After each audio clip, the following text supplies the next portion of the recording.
Kalaulah ada, sempurnakanlah. Apabila ada variannya yang kurang, subhanallah.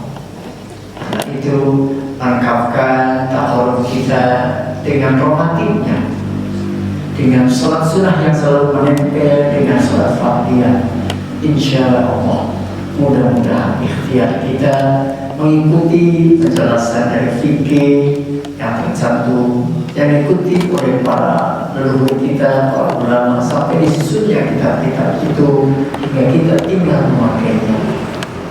Lalu yang kedua, apalagi wahai Rasul, maka amal yang paling dicintai Allah adalah berbaktilah kamu kepada kedua orang tua.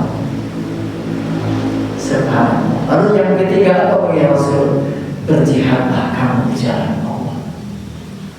Menyambut yang kedua, amalan yang paling dicintai adalah berbakti kepada kedua orang tua. Lalu di situ para sahabat pun bertanya, ya Rasulullah, aku ingin jihad. Maka sahabat pun ditanya, apakah orang tuamu masih ada? Ibu ya Rasul, inzannya, tetaplah kamu dengannya. Artinya berbaktilah tetap. Kamu tidak usah ikut perang. Tetaplah berbaktilah, uruslah ibumu. Subhanallah. Ini menunjukkan tetaplah mulianya. Sampai Rasul menyampaikan, rohibaan forjul, hibah batang laki-laki itu dikatakannya.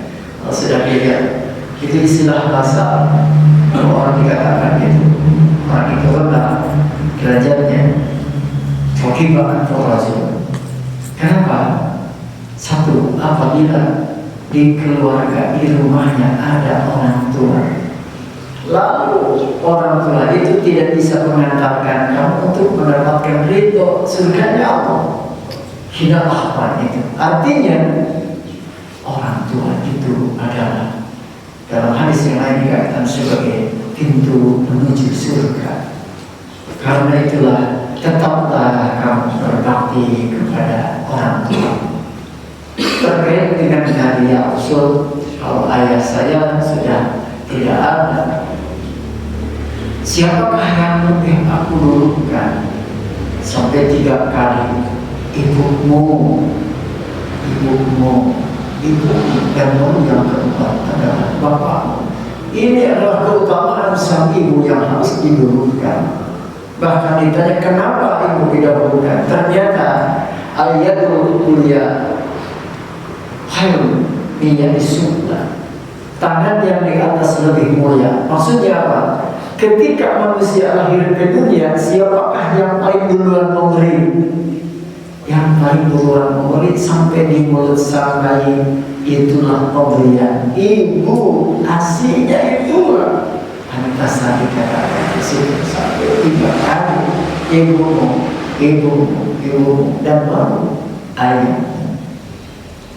Selang beberapa masa, sahabat itu pun datang lagi kepada Rasul dan bertanya, ya Rasul, ibu bapak sekarang sudah tidak ada.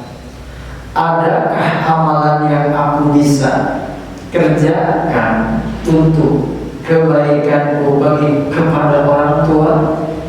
Maka terkait itu surah Bani Israil ayat 23, A'udzu billahi minasyaitonir rajim. Wa qadara rabbuka alla ta'budu illa iyyahu wa bil walidayni ihsana. Imma yablughanna indaka al-kibara ahaduhuma aw kilahuma fala taqul lahumā uff wa la tanharhumā wa qul lahumā qawlan karīmā. Allah telah mewasiatkan kepadamu alla ta'budu illa iyyah, yang pertama menegaskan kembali ibadahlah kepada wahdahu la syarikalah, Allah yang Maha Esa, yang tidak ada sekutu baginya.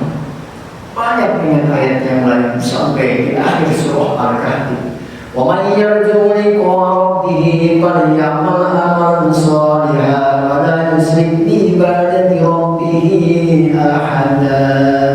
Siapa yang berkeyakinan dirinya berharap akan bertemu dengan Allah, falyamal amalan shalihan, isilah hidup ini dengan amal soleh dan jangan pernah sekali-kali menyekutukan Allah dengan apa. Wa yusyrik bi ibadati rabbih, dalam peribadahan pun sampai dalam ibadah ada kata musyrik. Apa itu? Asyirkul asghar, musyrik yang kecil apa? Riya. Riya itu adalah adanya sir dalam hati, ingin mendapatkan sanjungan orang, pujian orang, atau karena itu dan ini. Artinya mengharap sesuatu dari selain Allah. Itu adalah termasuk sirkul asghar, adalah riya. Musyrik yang kecil adalah riya. Bersihkan itu semua, ikhlas, mukhlisin lahudin, luruskan hanya karena Allah semata. Karena yang ikhlas itu dicaci, dikoyok, dipuji atau apapun tidak ada pengaruhnya bagi dirinya. Lempeng saja, lurus saja dirinya, tidak ada pengaruh dari yang lain. Justru dia melangkah dengan pasti menuju ridho ilahi dengan segala potensi yang ada pada dirinya. Subhanallah, dikerahkan pikiran, kekuatan, dan pendengaran dan penglihatan. Subhanallah, satu, teruskan ibadah kepada Allah. Lalu yang kedua, terkait dengan tadi pertanyaan sahabat, wa bil walidaini ihsan, berbuat baiklah kepada kedua orang tua. Hadirin, di situ ada kata antara kalimat waqada rabbuka alla ta'budu illa iyyah wa bil walidaini ihsanan, saking melekatnya antara akad dan maktub alaih itu dalam bahasa Islam Arabia tidak bisa dipisahkan. Ketika hamba Allah itu berbakti kepada Allah, mentaati Allah, maka Allah menuntunkan manusia agar manusia itu membuat kebaikan atau berbakti lah. Cuma beda kalimatnya. Kalau kepada Allah itu ada ta'budu billah, kalau kepada manusia wabil lain ihsan. Itu untuk membedakan. Boleh dikatakan berbakti kepada Allah dan berbakti kepada kedua orang tua, tapi pada ayat itu jelaskan baktinya kepada Allah dengan baktinya kepada orang tua jelas, karena Allah adalah Khalik, pencipta, pengatur, pemelihara, seragam hamba Allah. Ibu dan bapak adalah manusia. Bagaimana caranya? Maka di situ dengan kalimat ihsan, layaknya seperti manusia berbaktilah kamu kepada kedua orang tuamu. Bahkan pada ayat itu diamali, janganlah kamu berkata-kata sesuatu yang menyakitkan, kalimat yang ufin, enggak. Nah, kalimat seperti itu pun yang menyanggah keinginan daripada orang tua adalah sesuatu yang kurang baik.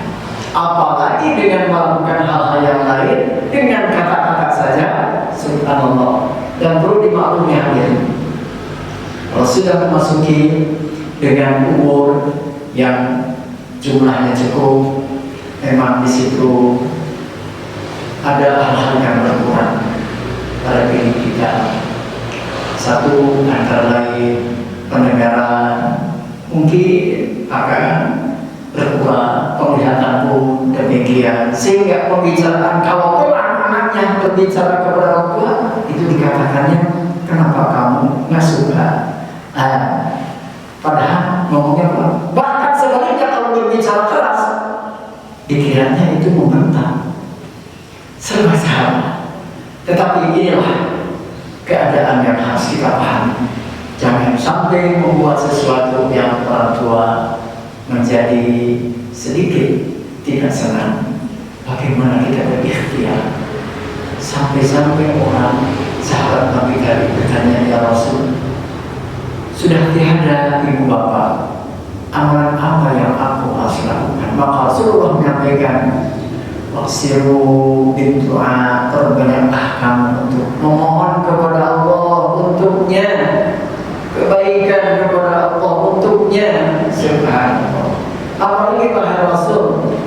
aksiru istighfar. Perbanyaklah untuk memohonkan istighfar. Maka pada ayat 23 Bani Israil itu, wa qul rabbirhamhuma kama rabbayani shaghira. Tentunya wahai Allah yang sangat santun, katakanlah kepada kedua orang tuamu, Rabbighfirli atau Rabbighfir warhamhuma, ya Allah, ampunilah aku dan kedua orang tua. Sayangilah dia sebagaimana dia menyayangi aku saat aku masih kecil. Rabbighfirli walidayya warhamhuma kama rabbayani shaghira. Hadirin, subhanallah, sayangnya seorang anak ibu dan betapa mulianya orang yang berbakti kepada kedua orang tuanya. Hadirin pernah mendengar kayak Waisul Qarni yang menggendong ibunya sampai di bawah tombak.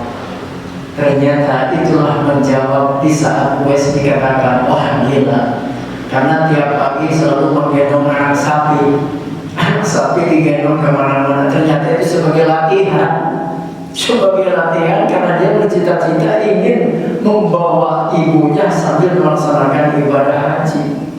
Ya Rabbana, sampai Rasul pun titip kepada para sahabat, temuilah sahabatku, itulah Waisul Qarni, berdoalah kamu, mohonkan kepada dia. Waduh, orangnya tidak pernah ketemu dengan Nabi dan dia beriman, tapi amalannya luar biasa. Ternyata amalannya seperti apa yang dipesankan Rasulullah SAW.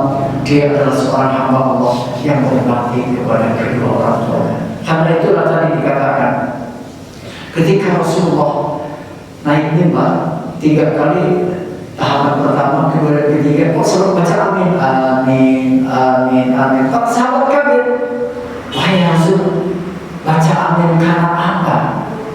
Maka Rasulullah menjelaskan, saat aku naik mimbar, Jibril datang menyampaikan pertama, hinalah orang itu ketika di rumahnya ada orang tua tapi tidak bisa memasukkan dia ke surganya Allah.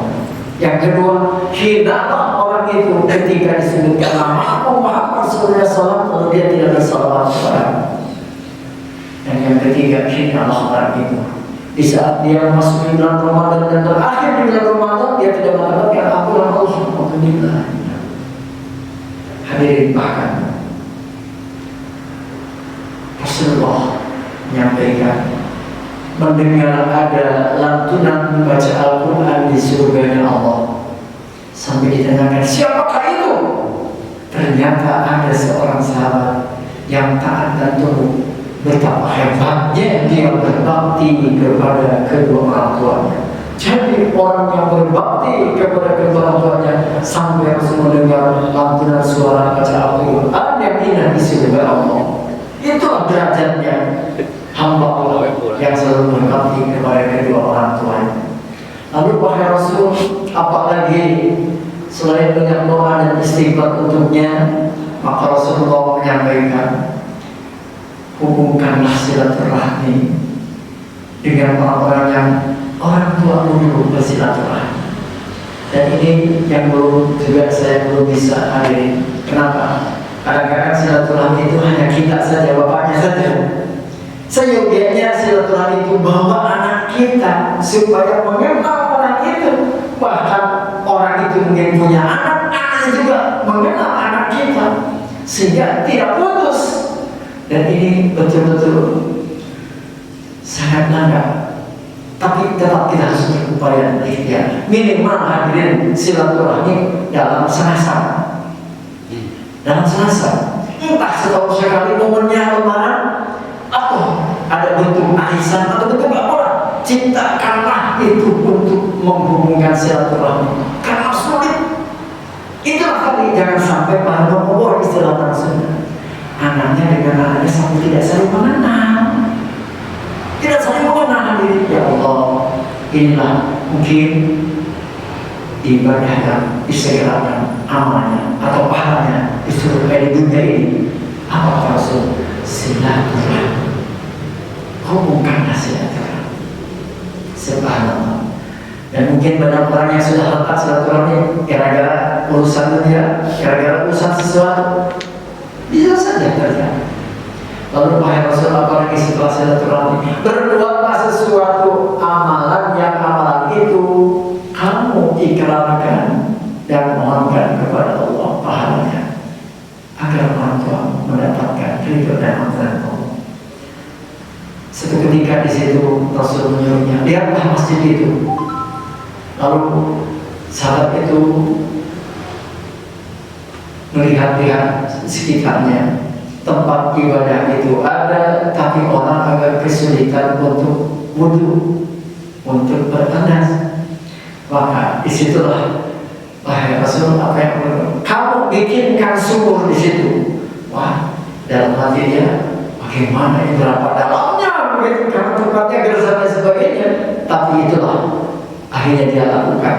Maka Rasul wakafkan ke masjid itu dan berdoalah untuk kedua orang tua.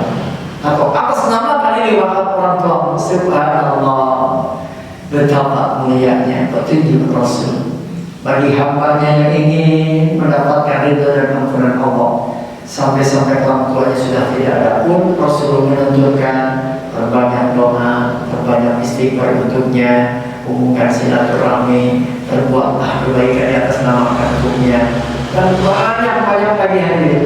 Bahkan ada 7 macam sebutan dalam hadis yang lain agar orang itu bisa melakukannya. Di antaranya mungkin tidak semuanya atau mungkin salah satunya, tapi insya Allah kita mudah-mudahan untuk berdoa, beristighfar, silaturahmi, dan untuk melakukan sesuatu kebaikan ini. Insya Allah doa dan istighfar mudah-mudahan kita bisa laksanakan setiap kita sholat, baik sholat fardu ataupun sholat sunnah.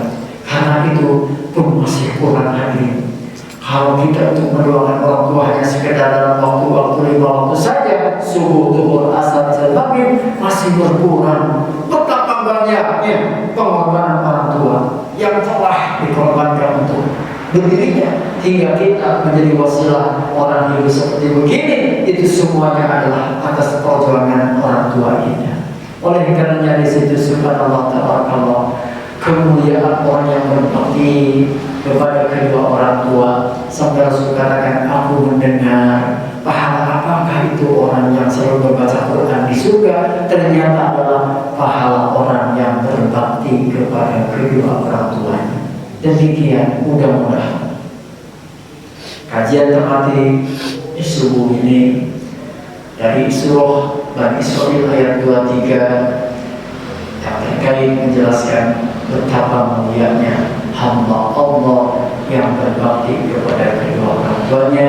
Bersyukur bagi siapapun yang saat ini masih ada orang tua, kalaupun sudah tiada, tetaplah berdoa kepada Allah. Allahumma sholli wa sallim wa barik, amin. Allahumma ighfir lana dzunubana wa dzunuba walidayna wa limasyayina wa liikhwanina wa liqarabatina wa lil muslimina yawma yaqumul hisab. Allahumma ja'alna qawladana min ahli ilmi wa ahli bina wa ahli khair wa la tad'alna min ahli dair.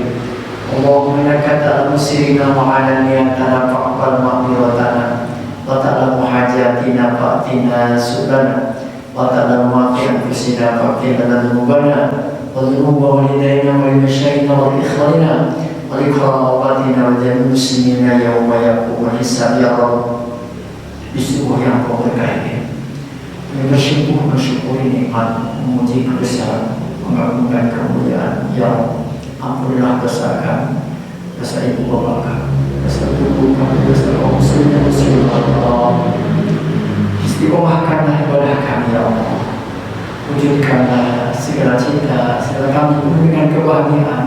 Mudahkanlah urusan kami di pagi ini. Wajib khusus saya mendengar ketua DKM yang pagi ini akan melaksanakan umroh. Mudah-mudahan ya Allah jawabannya Allah ditambah. Ya Allah, tambahkanlah ketakwaan, ampunilah dosa, mudahkanlah urusannya, dan akhiri amalnya dengan husnul khatimah. Ya Allah, jadikanlah keluarga kami keluarga yang taat, tunduk dan patuh. Karena itu ya Allah, berkaitan dengan ilmu dan iman, kuatkanlah mereka dan istiqomah ketaatannya. Ya Rabbana wujudkan cita-citanya dan akhir hidupnya dengan husnul khatimah. Berkahilah keluarganya ya Allah, limpahkanlah rezeki yang halal, keturunan yang soleh dan solehah ya Allah. Jadikanlah mereka menjadi anak cucu kami yang senantiasa berdoa untuk ibu dan bapaknya, untuk kakek dan buyutnya. Rabbi firli wali walidayya warhamhuma kama rabbayani shaghira. Rabbana taqabbal minna innaka antas samiul alim wa tub alaina innaka antat tawwabur rahim. Rabbana atina fid dunya hasanah wa fil akhirati hasanah wa qina adzabannar. Wassallallahu